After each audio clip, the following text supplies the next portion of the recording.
मैं आपको पेपर आज प्रोवाइड कराने वाला हूँ।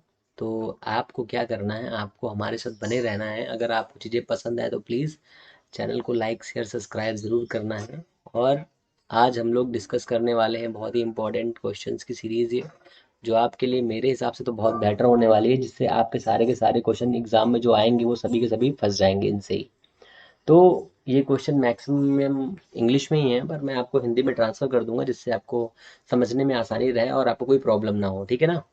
तो जीआईसी का पेपर है, आपको पता ही है ये तो बात। और आज हम लोग डिस्कस करने वाले हैं जीआईसी का मॉडल पेपर, जो आश्रम पद्धति के लिए भी इम्पोर्टेंट है और आपके लिए भी इम्पोर्टेंट रहेगा। जैसे कि पहले क्वेश्चन दिया हुआ है, आज मैकेनिक्स की पूरी यूनिट खत्म हो जाएगी, आपको टेंशन नहीं लेना है। पहला दिया है, if the potential energy of a particle is U is equal 1/2 K x square plus y square ah, then the force acting on a particle. ये क्वेश्चन आपका दिया हुआ है। इस क्वेश्चन में आपको निकालना है कि इसकी पोटेंशियल एनर्जी कितनी है। अगर इसकी पोटेंशियल एनर्जी दी हुई है तो आपको इसका निकालना है एनर्जी के साथ में फोर्स निकालना है। तो बहुत ही सिंपल क्वेश्चन है, आप आसानी से सॉल्व कर सकते हैं अगर थोड़ा सा दिमाग लगाएंगे। तो इसमें कुछ नहीं करना है। जैसा कि आपको फॉर्मूला पता होता है कि जो बेसिक फॉर्मूला होता है वो क्या होता है, फोर्स का, एनर्जी का फॉर्मूला होता है you is equal F into D x. ये फॉर्मूला होता है, ठीक है। अगर हम इसमें फोर्स निकालना चाहें तो ये फोर्स का फॉर्मूला हो जाएगा F is equal you by D x. You by D x हो जाएगा। यहाँ पे देखिए आपको यू दिया हुआ है, तो यू दिया हुआ है तो अब इसका फोर्स निकालना है। फोर्स इज इक्वल कितना हो जाएगा, डेल्टा इंटू यू। ये हो जाएगा, डेल्टा इंटू यू हो जाएगा आपका ये। अगर ये हो गया तो आपको बस इसमें अब क्या कर देना है, इसमें डेल्टा निकाल देना है, बस कोई दिक्कत नहीं होगी। तो इसमें हो जाएगा d upon d x i d upon d y j. देखिए यहाँ पर x और y दिया हुआ है, इसलिए मैं j तक लूंगा। अगर आप z तक भी ले सकते हैं, इसमें कोई दिक्कत की बात नहीं है, ठीक है। अब आपका u दिया हुआ है, आपका u दिया हुआ कितना, 1/2 K x square Y square, ये दिया हुआ है ना। बस इसी को आपको सॉल्व कर देना है। जब आप सॉल्व करेंगे तो ये देखिए यहाँ पर क्या दिया हुआ है, u। ठीक है, अब इसको आप सॉल्व करेंगे तो कितना हो जाएगा, ये आपका हो जाएगा, थोड़ा सा पेज ऊपर कर लेता हूँ। तो ये आपका f इक्वल हो जाएगा कितना, इसको सॉल्व करिए तो ये हो जाएगा आपका d upon d x, i इधर ले लीजिए, ये हो जाएगा x square plus d upon d y, j इधर ले लीजिए, ये हो जाएगा वाई स्क्वायर, और इंटू के बाई टू कर दीजिए साइड में। अब इसको जब सॉल्व करेंगे तो कितना हो जाएगा, ये आपको सॉल्व करने पे हो जाएगा 2xi प्लस 2y जे प्लस के बाई टू, सॉरी गुड़े, ये क्रॉस कर दीजिए इसको। यहाँ से देखिए टू टू कट रहा है, ये टू टू कैंसिल हो जाएगा। अब कितना बचेगा यहाँ पर, अब जो आपने फॉर्मूला पढ़ा होगा उस फॉर्मूले के अकॉर्डिंग आप समझने की कोशिश करिए। तो यहाँ पर होता है, सॉरी निगेटिव होता है, ठीक है। तो ये निगेटिव हो जाएगा। आप देखिए किस वाले में निगेटिव आ रहा है। तो एक ही ऑप्शन ऐसा है जिसमें निगेटिव आ रहा है, बाकी सारे के सारे कैसे हैं, बाकी सारे के सारे आपके हैं पॉजिटिव। तो आपको बस और बिना देखे ये वाला आंसर टिक कर देना है, तो आपका ये हो जाएगा बेसिक सा आंसर। बहुत ही सिंपल तरीके से आप आसानी से सॉल्व कर सकते हो, इसमें कोई बड़ी चीज़ नहीं है, ठीक है। तो ये वाला क्वेश्चन तो एग्ज़ाम का फेवरेट क्वेश्चन है, ये समझ लीजिए। इसमें से एक क्वेश्चन एग्ज़ाम में ज़रूर ज़रूर आएगा कि गॉस इलेक्ट्रिसिटी से, Gauss of the electricity rule formula बताना है आपको। यहाँ पर बताना है आपको फॉर्मूला, आपको फॉर्मूला बताना है, ठीक है। तो आपको फॉर्मूला बताना है। फॉर्मूला दिया है, delta into D is equal, delta into D is equal Q by epsilon not, delta dot D is equal sigma delta dot D is equal Q दिया हुआ है। एक सेकंड में थोड़ा ऊपर कर देता हूँ इसको, हाँ अब ठीक है। Delta bar dot E is equal zero. तो आपको ये बताना है, इसमें बहुत ही सिंपल तरीके से मैं आपको बताता हूँ। देखिए इसका इसका फॉर्मूला एक तो होता है phi is equal E into A, ये आपने पढ़ा होगा। और फाई इज इक्वल ये होता है sigma Q upon epsilon not, ये भी आपने पढ़ा होगा। अगर हम इसमें दोनों में ये वाला जो ई ए दिया हुआ इसको इधर लेके जाए तो कितना हो जाएगा, E is equal Q by A into sigma. तो ये हो जाएगा आपका E is equal to sigma by epsilon naught, इतना हो जाएगा। पहले तो अब ये समझिए इस बात को, ठीक है। एक ये फॉर्मूला हो गया। अब इस फॉर्मूले के बाद में जो आपका दूसरा फॉर्मूला बनेगा, अगर हम इसको एल एल से दोनों से क्रॉस कर दें, अगर हम इसी को कन्वर्ट कर दें, अगर हम इसी को कन्वर्ट कर दें दूसरे फॉर्म में, तो क्या होगा, अगर हम इसको कन्वर्ट कर दें ई into A is equal Q by epsilon not. अगर हमें इसे इसे कन्वर्ट करना पड़ेगा रो में, तो क्या बन जाएगा? अगर हम इसे रो में कन्वर्ट करें और इसको एप्सिलॉन नॉट इधर लेकर आए, तो यहाँ पर क्या हो जाएगा? यहाँ पर आपका फॉर्मूला बन जाएगा delta into E is equal sigma. ठीक है, तो ये आपका फॉर्मूला बन जाएगा। तो ये इसमें आपका ऑप्शन कौन सा सही हो जाएगा? तो आप इसमें आपका ऑप्शन हो जाएगा बी वाला। ठीक है, बी वाला सही हो जाएगा। कैसे? तो डेल्टा, एक second, dielectric constant D is equal था एप्सिलॉन नॉट इंटू ई। ये भी आप याद रखिएगा, फॉर्मूला होता है, बहुत इंपॉर्टेंट फॉर्मूला है, D is equal to epsilon naught into E. ठीक है, तो ये आपको याद रखना है। तो नेक्स्ट चलते हैं, इस वक्त ऑप्शन टिक हो गया, हाँ ठीक है। फिर ये चलते हैं, थोड़ा सा माइनस कर लेता हूँ, थोड़ी बड़ी क्वेश्चन है, बड़ा सा। आप ये देखिए, क्वेश्चन आपका दिया हुआ है 3rd नंबर का। इसमें दिया हुआ है to bullets P and Q of a mass 10 gram and 40 gram have velocity meter per second respectively if both strikes against a mud wall then। इसमें आपको ये बताना है कि, पहले तो समझिए, है वेलोसिटी, वेलोसिटी दी ही नहीं है इसमें, तो वेलोसिटी के लिए मैं आपको बताता हूँ इसमें कितनी वेलोसिटी इसकी हो जाएगी। इसकी वेलोसिटी शायद, एक सेकेंड, इसमें करना क्या है समझिए पहले। तो इसमें करना क्या है, इन दोनों के मोमेंटम निकालने, P is equal M1 V1, P2 is equal M2 V2। इसमें दोनों के मोमेंटम निकालने हैं। अब मोमेंटम निकालने के लिए आपके पास दोनों की वेलोसिटी होनी चाहिए थी, तो दोनों की वेलोसिटी में से किसी की वेलोसिटी नहीं है, चल से कम दिया हुआ है, तो पहले की वेलोसिटी आप ले लीजिए, यहाँ पर पहले इसका निकाल लीजिए। तो इसका दिया है 10 ग्राम इंटू, इसका दिया है 40 ग्राम इंटू, तो इसका ले लीजिए आप 20। ठीक है, और इसका ले लीजिए आप, इसका ले लीजिए आप 5। तो एक की वेलोसिटी है 20 मीटर पर सेकेंड। ठीक है, और एक की वेलोसिटी है 5 मीटर पर सेकेंड। ठीक है, V2, दोनों की वेलोसिटी हो गई।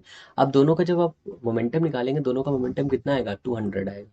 दोनों का मोमेंटम 200 आएगा। जब 200 आएगा तो क्या हो जाएगा? Both will burst equally. ये वाला आपका आंसर सही हो जाएगा। ठीक है, तो इसमें कुछ नहीं करना था आपको, सिर्फ और सिर्फ मोमेंटम निकालना था और कुछ नहीं करना था। ठीक है, बहुत ही सिंपल सिंपल से क्वेश्चन है, आपके एग्जाम में आएंगे, आप सेकंडों में उड़ा देंगे, टेंशन की कोई बात नहीं है इसमें तो। ठीक है, कुछ अच्छा बेसिक से फॉर्मूला और देख लीजिए, जैसे कि आपको काइनेटिक एनर्जी का फॉर्मूला पता होगा, K is equal half m v square होता है। ठीक है, ऐसे ही अगर हम इस एनर्जी को इलेक्ट्रॉन वोल्ट में कन्वर्ट करना चाहें तो ये ईवी हो जाता है। ठीक है, ये भी कुछ फॉर्मूले आपको दिए हुए हैं, वो भी याद रखिए।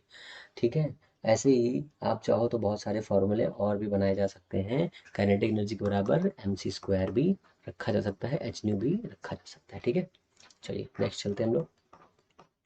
फिर दिया हुआ है which of the following is non conservative force, इसमें दिया हुआ है। ठीक है, बहुत बढ़िया सा क्वेश्चन है, ये एग्जाम में बहुत धड़ल्ले से पूछा जाता है, ये समझ लीजिए आप। पहला दिया electrostatic force, gravitational force, viscous force and intermolecular force. ठीक है, तो आप बताइए इसमें कौन सही हो जाएगा। बहुत ही बढ़िया बढ़िया से क्वेश्चन की सीरीज है, समझ लीजिए, सारे क्वेश्चन एग्जाम्स में आपके आएंगे लगभग लगभग। तो इसमें देखिए इलेक्ट्रोस्टैटिक फोर्स क्या होता है, तो ये होता है F is equal C Q1 Q2 by R square, ये होता है। Gravitational force F is equal क्या होता है, जी M1 M2 by R square, ये होता है। विस्कोस फोर्स क्या होता है, F is equal 6 pi eta r we, ये होता है, या eta delta v by delta x A, ये होता है। ठीक है, इंटरमॉलिक्यूलर फोर्स वान डर वाली इक्वेशन होती है, P plus A by V square, V minus V is equal N R T. तो विस्कोस फोर्स होता है, क्योंकि ये कैसा फोर्स है, ये एक फ्रिक्शनल फोर्स होता है।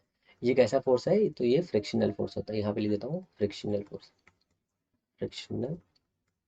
तो ये एक फ्रिक्शनल फोर्स होता है, इसलिए आपका ऑप्शन ये वाला सही हो जाएगा। ठीक है ना, ओके, फिर चलते हैं आगे हम लोग। फिर दिया हुआ है next question, which of the following is an example of a central force. तो सेंट्रल फोर्स का एग्जाम्पल कौन सा है, ये आपको बताना है।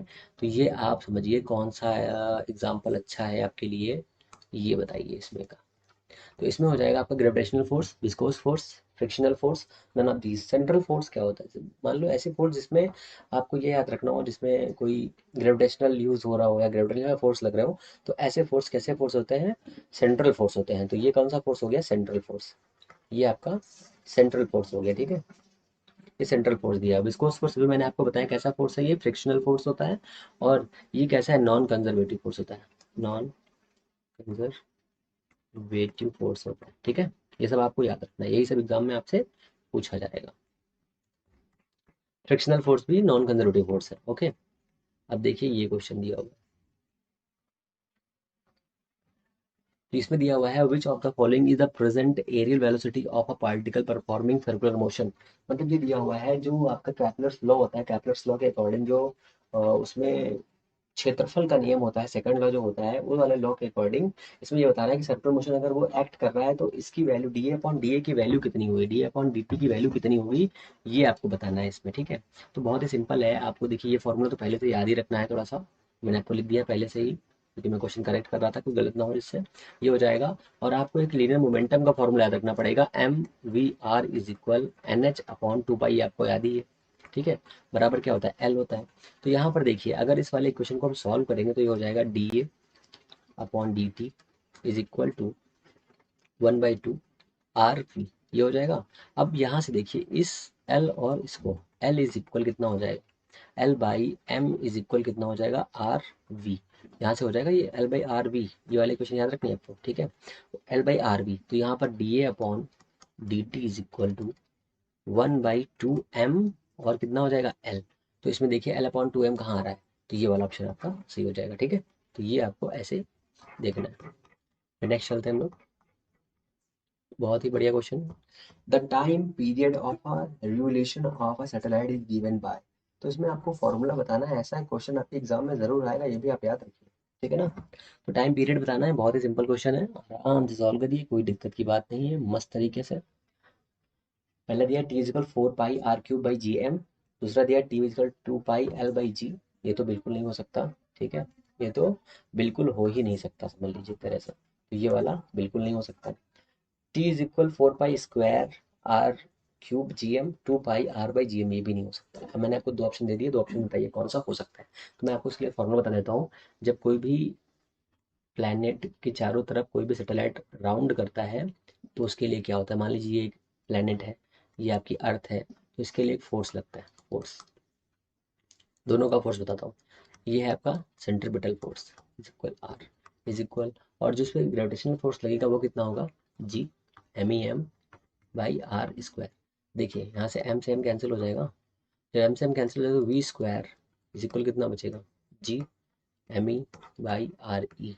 ये आर से आर कैंसिल हो जाएगा, R E R, okay. V बराबर होता है आर ओमेगा, तो आर ओमेगा हो जाएगा रूट में जी एम बाई आर। अब ये वाला आर काटेंगे तो यहाँ पर क्यूब हो जाएगा। अब देखिए इसमें क्यूब किस में है, तो दो में पहले से क्यूब दिया हुआ है, तो इसलिए आपका भी गड़बड़ हो रहा है। फिर आगे चलिए, फिर 2 पाई/t दिया हुआ है is equal root G M by R cube. अब देखिए यहाँ पर 2 पाई दिया है, यहाँ पर 4 पाई दिया है, यहाँ पर 4 पाई r² दिया है। अगर हम यहाँ से इस t की वैल्यू निकालेंगे तो ये वाला स्क्वायर में जाएगा, इसलिए आपका आंसर सी सही हो जाएगा, ठीक है ना। कुछ क्वेश्चन तो आप ऐसे ही सॉल्व कर सकते हैं, आप चाहें तो नॉर्मल तरीके से ही क्वेश्चन सॉल्व हो जाएंगे बिना आपको टेंशन लिए ही। कुछ बस थोड़ा सा दिमाग लगाना। कैपलर second law of motion is based upon a conservation of physical quantity. तो इसमें ये बताना है आपको कैपलर्स का सेकंड नियम जो है किस पर काम करता है, किस संरचना पर काम करता है, ये बताना है, बहुत सिंपल सा है। तो आपको याद रखना है angular momentum, linear momentum angular momentum पे काम करता है, ठीक है। कुछ हल्के से क्वेश्चन है, इनको मैं बिल्कुल नहीं डिफाइन करने वाला। फिर इसके बाद ये दिया हुआ है, अच्छा दिया हुआ, ठीक है। The orbit of Jio stationery satellite is circular. मतलब जो सैटेलाइट का, जो हमारे जियो स्टेशनरी सैटेलाइट होते हैं उनका जो पथ होता है वो कैसा होता है, जो उनका रास्ता होता है वो कैसा रास्ता होता है, सर्कुलर तो बिल्कुल नहीं होता, ये भी आप याद रखिए, सर्कुलर बिल्कुल नहीं होता, इलिप्टिकल ही होता है, ठीक है, यही आपका आंसर है। और very shape up due to the rotational motion. देखिए यहाँ पर अगर कोई अर्थ दी हुई है तो इसके अनुसार वो ऐसे राउंड करता है, इस तरह से, ठीक है। तो ये कैसा रास्ता हो गया आपका, इलिप्टिकल हो गया, मतलब दीर्घवृत्ताकार, ठीक है। ये तो जगह दी हुई थी, तो इसमें आपका है A and B are revolving round the planet B in circular orbit having radii four R and R respectively, if the speed of satellite is a 3 b, then the speed of satellite B will be. ये आपको question बताना है, बहुत ही बढ़िया question है, ये आपको solve करना है। 10 नंबर का क्वेश्चन है, ऐसा ही ये क्वेश्चन जो है एग्जाम में आया हुआ है और कई बार ये पूछा गया, कम से कम 3 या 4 बार। मैं आपको बताता हूँ किस सन में पूछा गया है ये क्वेश्चन। बहुत ही बढ़िया क्वेश्चन है। इसमें ऑप्शन आपके 2 या 3 दिए हुए हैं, 16V, 6V, 0.6V and 3V। इसमें ऑप्शन में बता देता हूँ, 3V बिल्कुल नहीं हो सकता, 3V बिल्कुल नहीं हो सकता। अब आगे आप सॉल्व करिए। फॉर्मूला क्या लगाएंगे ये आप समझिए पहले। दोनों की रेडियस दी हुई है, रेडियस के अनुसार ही लगाना है हमको। रेडियस के अनुसार अगर हम लगाएंगे तो इसमें फॉर्मूला, 2 फॉर्मूले हम फिट कर सकते हैं चाहे तो, 2 फॉर्मूले फिट हो सकते हैं। पहला फॉर्मूला आपको जो मैंने अभी बताया था, वो वाला फॉर्मूला इस्तेमाल कर सकते हैं हम लोग। एक सेकंड, वाला पेज ऊपर कर देता हूँ इसको। हाँ हाँ ठीक है, इतने में आ जाना चाहिए। तो आपको मैंने अभी फॉर्मूला बताया था, mv² is equal ji m/r square. ये मैंने आपको फॉर्मूला बताया था। यहाँ से आपको वेलोसिटी का फॉर्मूला निकाल लेना है। v से v कैंसिल, m से m कैंसिल हो जाएगा, या और r से ये वाला एक r कैंसिल हो जाएगा, तो कितना बचेगा, v²/g m/e/r ये बचेगा। अब इसमें ये ले लेना है और ये ले लेना है, तो कितना हो जाएगा, v² प्रोपोर्शनल टू 1/r। बाकी का काम खत्म हो गया। तो आपको बस इस वाले फॉर्मूले का इस्तेमाल करना है। अब देखिए जरा ऊपर आइए, ऊपर आइए, कितना दिया है, 4r दिया है, फिर r दिया है, तो कितना हो जाएगा, फिर कितना दिया, वेलोसिटी कितनी, 3v दी हुई है। तो ये हो जाएगा हमारा v/3v। सैटेलाइट स्पीड पूछा, ठीक है सॉरी। तो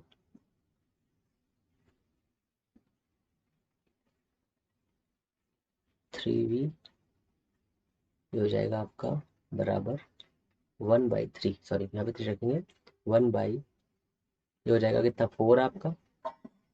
एक सेकंड, मैं थोड़ा नीचे जाता हूँ, ठीक है, तो आपको बता, देखिए r1 के बराबर कितना दिया है, 4r दिया हुआ है। r2 बराबर कितना दिया है, r दिया हुआ है। तो v1/v2 का बराबर r2/r1, ठीक है ना। आप रख दीजिए 4r/r, r से r कैंसिल, रूट में जाएगा, बचेगा कितना, 2। यहाँ पे कितना दिया, v1 बराबर v2, v2 कितना है, 3 × 2, कितना हो जाएगा, 6v। तो ये आपका हो जाएगा 6v, ठीक है ना, क्लियर। कोई दिक्कत हो कमेंट करके पूछ लीजिए। फिर दिया है 11 नंबर, बहुत ही बढ़िया क्वेश्चन है। ये तो बिल्कुल ऐसा क्वेश्चन है जो आपको थोड़ा सा कंफ्यूज कर देगा। A laser operates at a frequency of 3 × 10⁻, ये क्या लिख दिया है यहाँ पे, तो यहाँ पे इसका मतलब है 3 × 10⁻14 hertz and as the aperture of 10⁻2 metre, ठीक है। ये सब टाइपिंग वालों से बहुत परेशान है। Metre the angular spread up, तो एंगुलर स्प्रेड का फॉर्मूला था थीटा इज λ/d। ये आपने बहुत बचपन में फॉर्मूला पढ़ा होगा, इसी फॉर्मूले का इस्तेमाल करना है। और एक और फॉर्मूला पढ़ा होगा आपने, एक और फॉर्मूला पढ़ा होगा आपने, वो फॉर्मूला होगा आपका, एक सेकेंड, वो फॉर्मूला होगा v इज इक्वल n × λ, ठीक है। v बराबर c कर दीजिए, n बराबर फ्रिक्वेंसी कर दीजिए, लैम्डा कर दीजिए, ठीक है। तो ये हो जाएगा आपका लैम्डा इज इक्वल c/f। अब थीटा बराबर क्या था, अभी निकाला था, λ/d। तो ये हो जाएगा आपका लैम्डा इज इक्वल CFD। अब आप देखिए क्वेश्चन में क्या दिया हुआ है, अब आप देखिए क्वेश्चन में दिया हुआ है आपको किसकी वैल्यू दी हुई है। आपको c दिया हुआ है, c नहीं दिया हुआ है, और आपको दिया हुआ है अपेचर थीटा दिया हुआ है, ठीक है, थीटा दिया हुआ है। थीटा तो निकालना ही है, अपेचर दिया हुआ है तो मतलब, अपेचर दिया हुआ मतलब डी दिया हुआ है, ठीक है, डी दिया हुआ है, और फ्रीक्वेंसी दी हुई है, सी तो आपको पता है, बस सिंपल लगा दीजिए।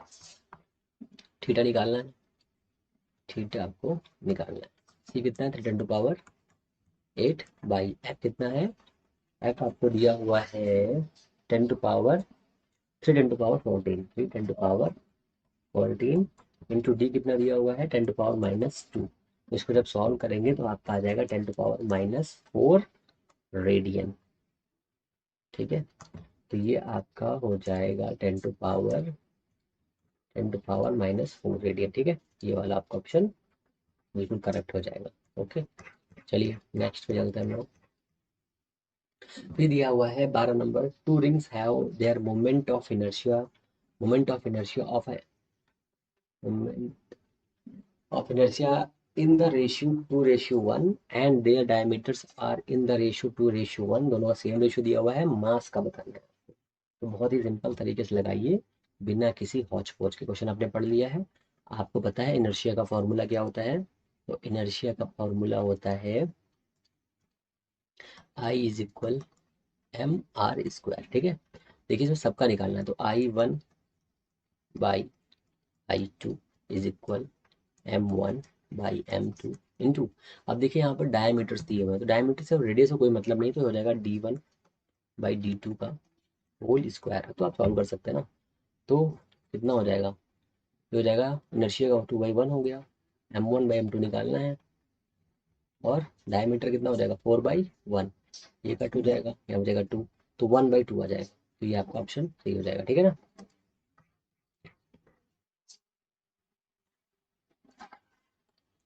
ये देखिए 30 number, the ratio of the moment of inertia of a solid sphere about in diameter and about इस डायजेंस। तो बहुत ही सिंपल क्वेश्चन है, बहुत ही सिंपल, ऐसा ही क्वेश्चन एग्जाम में आएगा। तो कैसे लगाएंगे, देखिए आपको याद रखना होगा, आई इज इक्वल होता है सॉलिड स्फीयर के लिए 2/5 mr², 2/5 mr², सॉरी 2/5 2/5 mr²। ठीक है, और ये है इसके डायमीटर के अकॉर्डिंग। अब टैजेंट्स के लिए निकालेंगे, टैजेंट के लिए तो हो जाएगा आई इज इक्वल, आपने पढ़ा होगा I x plus I y, ये आपने पढ़ा होगा I x and I y y I z के इक्वल, ये आपने पढ़ा होगा। तो आई जेड कितना हो जाएगा इसका, हो जाएगा आई प्लस आई नॉर्मल, तो आई कितना है 2/5 है इसका, mr² प्लस mr²। अब ये कितना हो जाएगा 5 2 7 mr²। तो ये आप दोनों का रेशियो बताना है, तो I1/I2, पहला कितना है 2/5, दूसरा कितना है 7/5, तो 7/5, 5 से 5 कैंसिल, 2:7 आ जाएगा। ठीक है, बहुत ही सिंपल सिंपल क्वेश्चन है भैया, कर लो फटाफट। The moment of inertia of a solid spheres of a solid sphere of a mass m and radius R about a tangent is, tangent होगा यहाँ पे, एक सेकंड में चेक कर ले रहा हूँ, हाँ टेजेंट दिया हुआ है, एक सेकंड यहाँ पे आप लिख लीजिएगा, एक सेकेंड यहाँ पे आप टेजेंट लिख लीजिएगा, टेजेंट टेजेंट टेजेंट। ठीक है, टेजेंट के अकॉर्डिंग बताना है, इसमें बहुत ही सिंपल है, इसमें कुछ भी नहीं करना है आपको, मैंने थोड़ी देर पहले बताया था, वही हो जाएगा कितना 2/5 mr² प्लस mr²। ठीक है, कितना हो जाएगा 7/5 mr²। ठीक है, तो इसमें आपका बी सही हो जाएगा। फिर दूसरा देखिए 15 नंबर क्वेश्चन दिया हुआ, बहुत अच्छा क्वेश्चन है।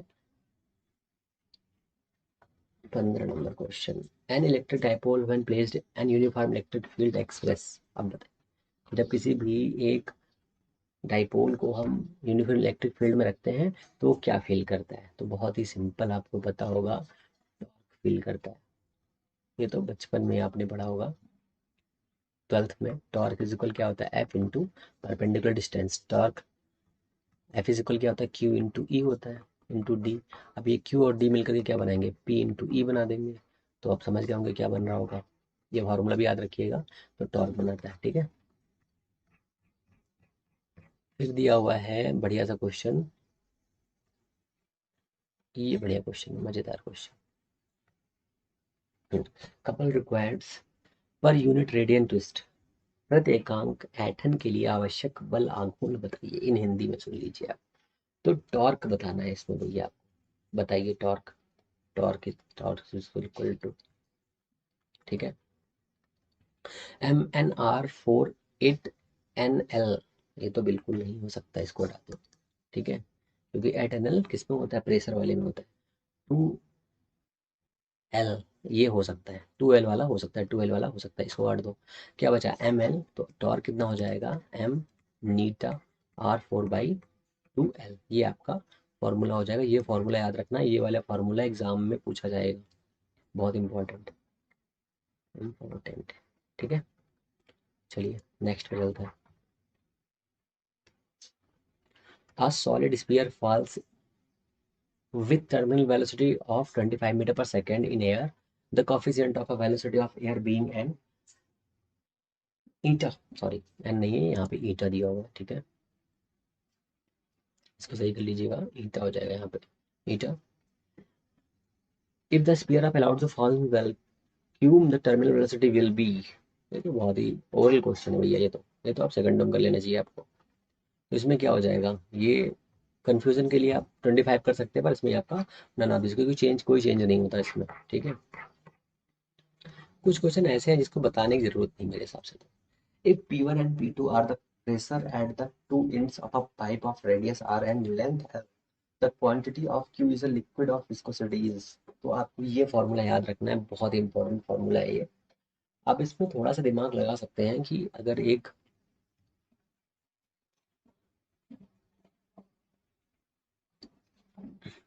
एक पाइप दी हुई है, इस पाइप के सिरों पर प्रेशर यहाँ पर P1 है, यहाँ पर P2 है, और इसमें कोई लिक्विड चार्ज हो रहा है, तो और इसकी रेडियस आर दी हुई है। देखिए यहाँ पर सब में स्मॉल आर दे दिया है, मैंने ही लिखा है, गलत लिख दिया है, यहाँ पर कैपिटल आर होना चाहिए था।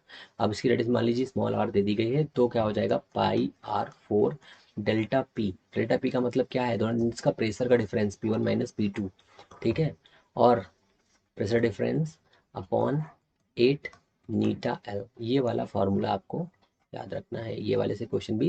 ये वाला फॉर्मूला कौन सा फॉर्मूला है, ये वाला फॉर्मूला है पॉइजली का फॉर्मूला, पॉइजली फॉर्मूला, ठीक है। ये फॉर्मूला आपको याद रखना है, ये आपके एग्जाम में आ सकता है। और एक फॉर्मूला याद रखिए इसमें का, एक सेकंड थोड़ा सा ऊपर कर लेता हूँ इसको।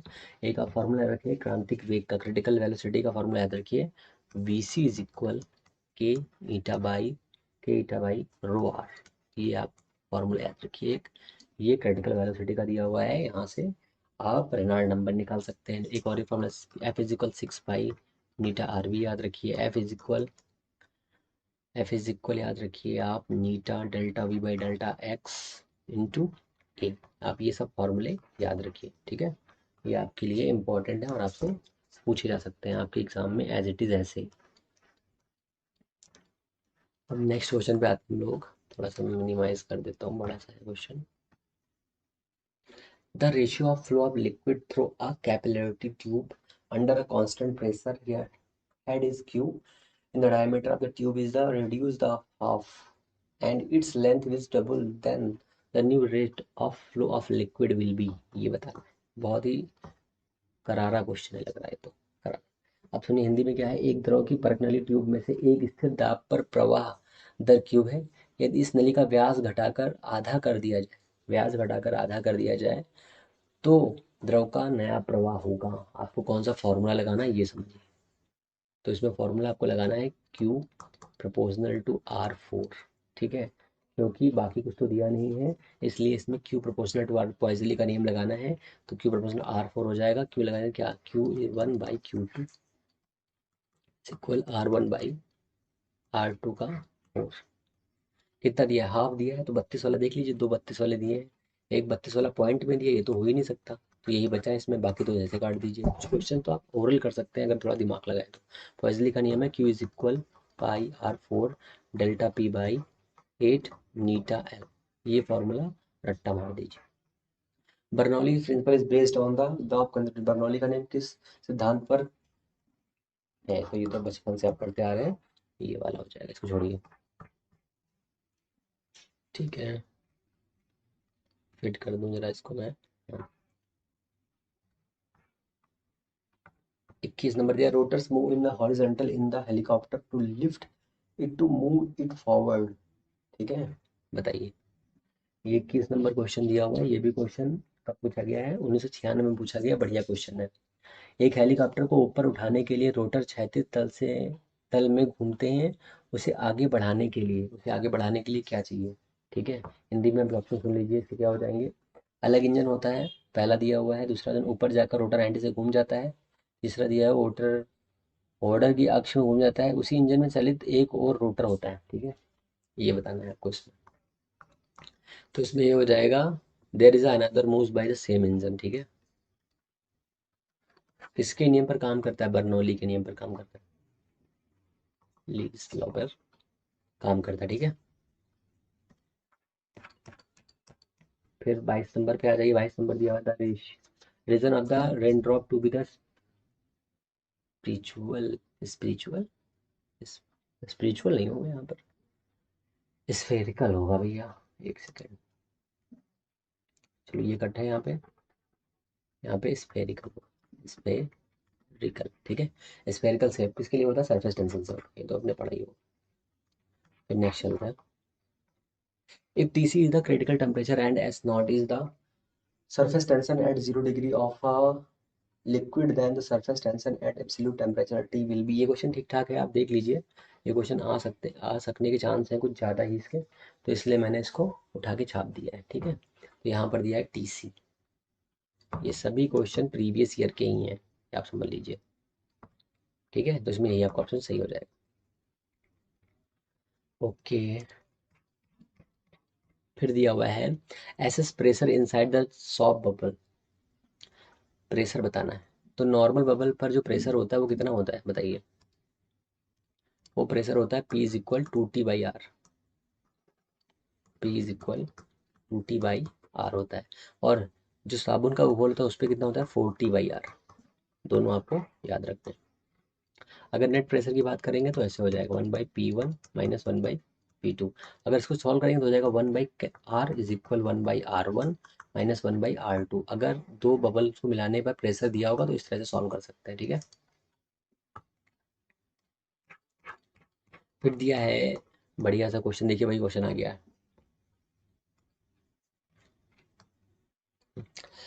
Two soft bubbles with radius R1 and R2 come in contact. Their common surface has a R radius of curvature given by R1 greater than R2। तो इसमें बहुत सिंपल तरीके से आप लगाइए 1/R, 1/R is equal 1/R1 minus 1/R2। अब आप देख लो इसमें कौन सा ऑप्शन सही हो सकता है।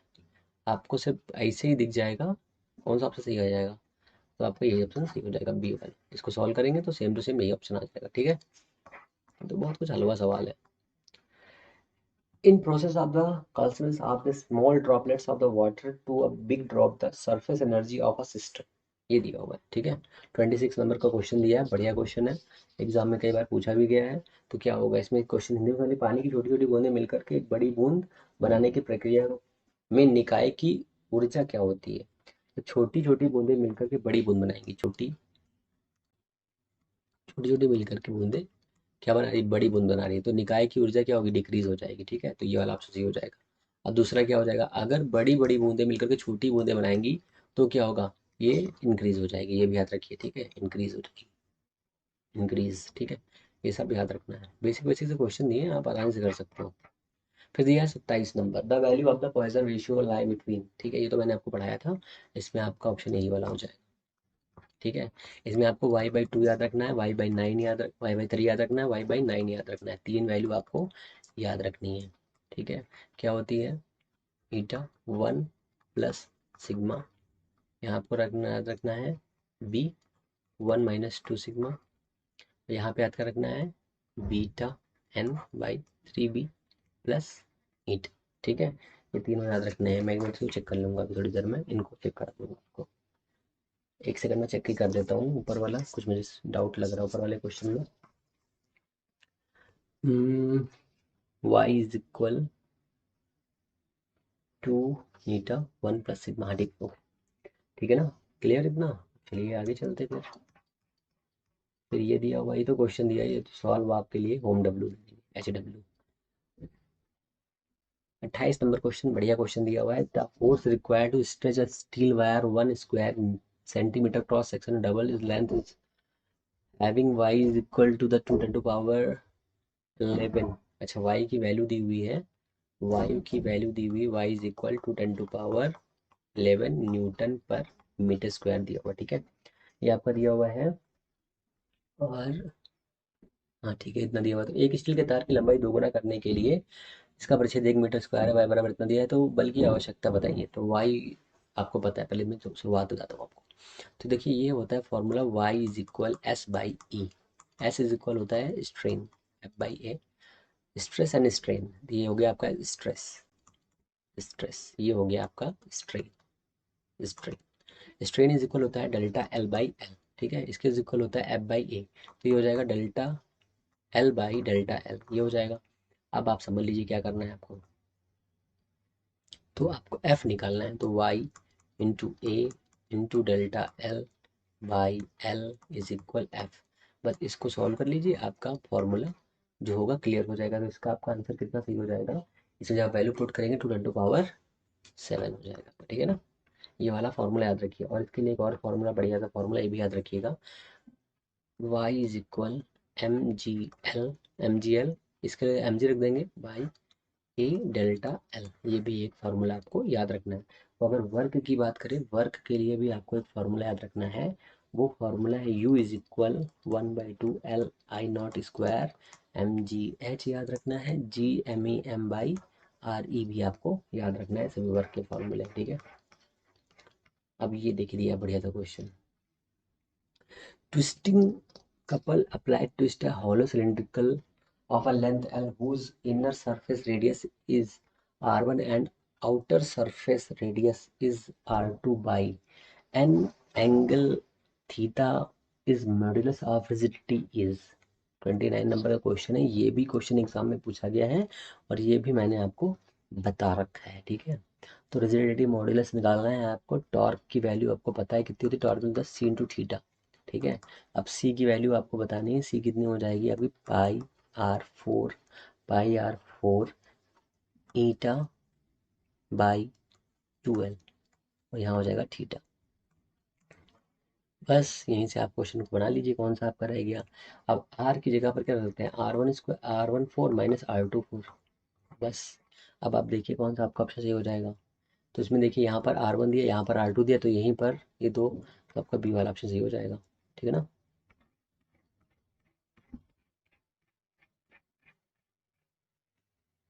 ये तो मैंने आपको पहले ही बता दिया है, इसको हटाइए। इसमें सही कौन सा हो जाएगा, ये वाला सही हो जाएगा आपका। Relation between the Poisson ratio, इसमें ये वाला आपका सही हो जाएगा, ये सब मैं बता चुका हूँ, इनको हटाओ। Young modulus of a material is y/2 is equal rigidity 1 plus sigma, ये लगाना है इसमें आपको, ये भी मैं नहीं बताऊंगा, इसमें आपका ये ऑप्शन सही हो जाएगा लास्ट वाला, ये वाला, ठीक है। ये सब कचड़ा सवाल में नहीं आता। टाउ इज इक्वल हो जाएगा सी थीटा, इसमें ये लगाना है आपको, और या इसकी जगह पर आप दूसरा भी फार्मूला इस्तेमाल कर सकते हैं, इसमें सिर्फ और सिर्फ डेटा दिया होगा जिससे आप वो क्वेश्चन इजीली सॉल्व हो सकता है, ठीक है ना। इसमें क्या निकालना है, इसमें वर्क निकालना है, ये हो जाए टॉर्क हो गया। तो अगर वर्क निकालेंगे तो वर्क हो जाएगा इसमें W is equal 1/2 C θ square, ये आपको लगाना है इसमें। तो कैसे लगेगा, W1/W2 इज इक्वल θ1/θ2 का होल स्क्वायर। अब देखिए क्या दिया, the work done twisting by the 0.1, तो 0.01 बाई कितना है 0.02 का होल स्क्वायर कर दीजिए, ये कितना हो जाएगा 1/4, तो किसमें 4x आ रहा है, ये कौन सा सही हो जाएगा, ठीक है। A uniform rod of mass m, length L, area of a cross section A, young modulus y, hang from the ceiling, its elongation under its own weight will be 0। इसमें क्या हो जाएगा आपका, देखिए बहुत ही सिंपल है, ये तो बहुत ही सिंपल क्वेश्चन दिया 34 नंबर, एक सेकेंड हाँ। 34 नंबर में आपको क्या निकालना है, क्या है इसमें निकालना है आपको, इलेक्शन निकालना है इसका। तो ये आपका मैंने अभी थोड़ी देर पहले फॉर्मूला आपको बताया था, y is equal to F/A delta L, ठीक है। तो ये हो जाएगा आपका बराबर FL कितने mgl कितने में mgl दिया, देखिए कितने में mgl दिया है, ठीक है ना।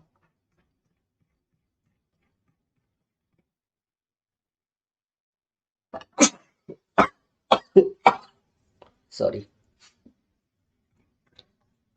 the length L metallic wire young modulus y increased by a L on loading with some while of the potential energy stored in this wire per unit volume ये क्वेश्चन आपको बताना है, बढ़िया क्वेश्चन है, बिल्कुल मस्त क्वेश्चन सही है। इसमें आप सीधे फॉर्मूला याद रखिए, W इज इक्वल टू, इसमें फॉर्मूला जाएगा 1/2 वाई L/L का होल स्क्वायर, मतलब 1/2 Y into E square, per unit volume पर है ये फॉर्मूला। बिना पर यूनिट फॉर्मूला के लिए हो जाएगा W is equal YA L²/2L, एक ही अपना फॉर्मूला हो जाएगा। ठीक है, तो अब आपके क्वेश्चन खत्म हो गए, 35 क्वेश्चन दिए हुए हैं। मैं आपको ये PDF पूरी भिजवा दूंगा, आप आराम से इसको पढ़िए, क्वेश्चन सॉल्व करिए। और अब तो आपको पता ही क्या करना है आपको। अगर आपको चैनल चैनल पर क्वेश्चंस की लेवल पसंद आया तो प्लीज़ लाइक, शेयर, सब्सक्राइब करिए। ठीक है, PDF में भेज दूंगा आपको, बिना टेंशन लिए। प्लीज़ सब्सक्राइब, बाकी कमेंट करें। ठीक है, तब तक के लिए नमस्कार, जय हिंद।